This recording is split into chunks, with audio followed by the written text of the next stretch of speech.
Hey, what's going on everyone? Alex here. For this review, I thought I'd do something a bit different.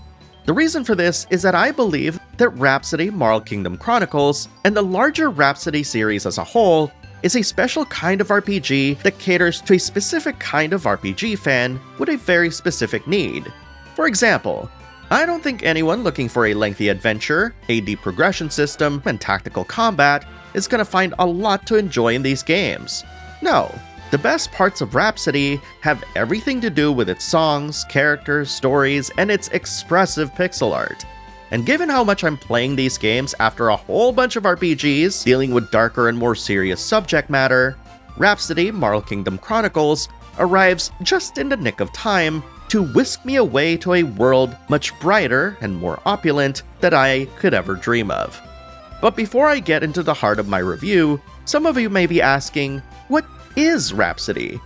This is a question that I had to answer for myself a few months ago. You see, I never actually played the first Rhapsody game. All I knew was that it was supposed to be a musical adventure. But what does that even mean? Is it a music game like DDR? You know how in musicals people just burst into song to progress the narrative? That's exactly what Rhapsody does. So instead of your typical dialogue sequences, whenever a character feels strongly and emphatically about something, they just start singing their hearts out and let the whole world know. But Rhapsody is also an RPG series, and while it's true to say that it's a trilogy of games, I should point out that La Pucelle Tactics is actually related to Rhapsody. And let me be clear in case this was lost. This review applies across all three Rhapsody games, though I will primarily be showing off Rhapsody, Marl Kingdom Chronicles, which contains the last two games of the series. If you want to pick up the first game, it's included in the Prinny Presents NIS Classics Volume 3 pack, along with La Pucelle Ragnarok, an enhanced version of La Pucelle Tactics. And if you play on PC, you can buy each of these games individually. If for any reason you just don't have time to spare, I highly recommend checking out David Vink's summary of the first Rhapsody game, which you can find linked in the description of this video.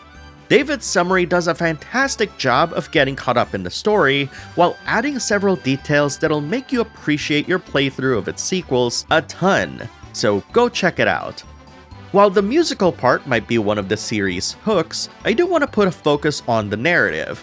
I'll talk about this by way of Rhapsody 2, since it's the earliest game in the Marl Kingdom Chronicles. Much like the first Rhapsody, Princess Kururu wants to meet her Prince Charming and fall in love. That's it, that's the premise. Hearing that, you might think to yourself, that's too simple of a premise, and you're absolutely right. But the reason for this is so that when you continue to play through the games, Rhapsody can start throwing a bunch of stuff at you that you wouldn't otherwise expect. The part of Rhapsody 2 that really showed this to me, and I won't spoil everything I promise, involved getting ice cream, of all things, and how stumbling through to find good ice cream ultimately turned into a crazy bonkers revelation that you'll have to see for yourself. This defining moment for me is Rhapsody's thesis. It's ridiculous, funny, sometimes out of this world, and not afraid to make fun of itself. And there's comfort in knowing that the game can feel this way despite being decades old. Before I started my review, I was concerned that this was going to be one of those games that relied too much on its nostalgia to hook players. But I was pleasantly surprised by how genuinely entertaining my experience was. It also helps that its presentation, while locked in 4x3, still stands out, with some of the best pixel art I've seen recently. And again, this is coming from a series of games released a decade or so ago. The types of expressions and jiggle physics that its characters have help reinforce the comedy and situations that you find yourself in. And the premise, distilled even further to falling in love, is at the heart of all three games. Because of this motif, I initially thought to myself that this is a series targeted towards women. And while that might have been the case, I started seeing things a bit differently as I finished each game.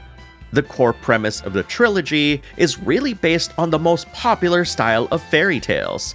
And when I think back on some of these, Cinderella, Beauty and the Beast, and Sleeping Beauty to name a few, there's certainly moments in the Rhapsody games that were heavily inspired by these fairy tales. even down to an evil queen who just absolutely hates your family's guts for some reason.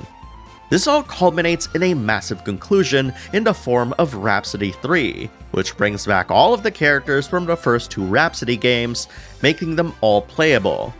Rhapsody 3 has that fitting ending that everyone in the trilogy deserves, and serves as the final curtain call to the shenanigans and the stories they've built upon in the first two games. This is where all of the silliness, the mischief, and all of those heartfelt moments come together in a truly magical fashion, and one that very few series pull off successfully. And as you already know, since these are musicals, you're going to be treated to some wonderful melodies throughout your journey. All three games allow you to choose between English and Japanese voice acting, but out of all three, only the first game has songs dubbed in English. This was probably done to save some time localizing the latter two games, as it takes a considerable amount of time to make the translated lyrics singable in a different language, which requires asking the cast to go back to the recording studio to merely sing the songs in time with what's going on screen, adding a lot of unneeded complexity. For me, I just treat these moments similar to when I'm watching anime openings and endings. That said, you might be wondering how Rhapsody's combat and progression systems work. Certain party members are able to equip puppets, which are more similar to Persona's personas than they are to Pokemon's Pokemon. Much like the aforementioned franchises, each puppet has their own unique spells and abilities. But unlike either, you simply receive puppets after battle without the need for any negotiation or item. That said, there are puppets scattered throughout that require a little bit more effort to obtain, which is what typically lengthens playthroughs. This is why a playthrough of a Rhapsody game can balloon over 30 hours, but can also be finished in a little over 10 if you're really booking it and already know what you're doing. The battles in all three Rhapsody games are turn-based, with the first game being unique in that battles play in a tactical RPG format. I'll be going over the combat system in Rhapsody 2 as it's the first game in the Marl Kingdom Chronicles. Whenever you use your puppets, you'll fill up a musical meter that you can spend to invoke rewards, which typically consists of powerful attacks that hit all of the enemies on screen. Each character also has a list of special moves unique to them that depletes their health each time they use them. Otherwise, any magic attack or skill you want to use will spend Enotium, which is the currency in Rhapsody. The fact that skills use Enotium gave me pause at first, as the idea of spending gold or any type of currency to attack seemed like it'd deplete my money quickly. But given how you earn money relatively fast, made it easy for me to be okay with this system. While Rhapsody 3 does change up many of the things that I mentioned, I can't really say that any of the games were difficult. In both games, I found myself easily overpowering enemies within a few minutes of not running away from battles and cutting down my opponents. As I said in the beginning, this isn't the type of game you play if you're looking for that kind of stuff. This also isn't a game that you're in for if you want deep mechanics. Instead, you're going to want to play Rhapsody because you love well-told stories, ones with a lot of heart, and a healthy helping of comedy. Sure, the premise of falling in love might turn off some macho types, but when you look at it from the lens of a fairy tale story, it all starts to come together. Rhapsody, Marl Kingdom Chronicles is one of those collections that really surprised me, as the series was never in my radar to begin with. But I'm thankful that NIS took the time not only to bring these lost classics to the West, but also to have both games dubbed in English as well. And with this game's release, the entire Rhapsody series, including Lapocel Ragnarok, is now fully released in the West. So if you're the type of RPG fan who's been playing a whole bunch of games that have been downers lately, and want to reclaim that pep in your step, I urge you to pick up Rhapsody Marl Kingdom Chronicles, and Pretty Presents NIS Classics Volume 3 while you're at it. I'm certain that you'll have a fantastic time.